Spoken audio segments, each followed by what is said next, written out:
What are the various treatment options for osteoarthritis? Well, the osteoarthritis is mainly treated initially by exercises, medicines, and physiotherapy.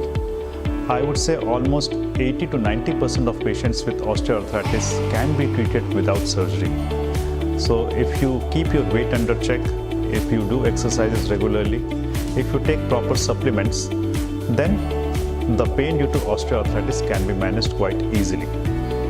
Sometimes if the pain is too much or if there is any fluid in the joint, then sometimes we take out that fluid and we give some injection in the knee joint.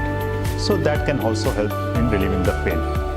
Now, it's only in severe cases of osteoarthritis where the patient has developed deformities in his knee or the cartilage has totally worn out, the bones are rubbing against each other. These are the conditions where surgery is needed. We have various surgical options also. That includes arthroscopy, which is a keyhole surgery. There can be osteotomy, where there is a change in the alignment of the knee joint. Or in severe case, the only thing which works is knee replacement.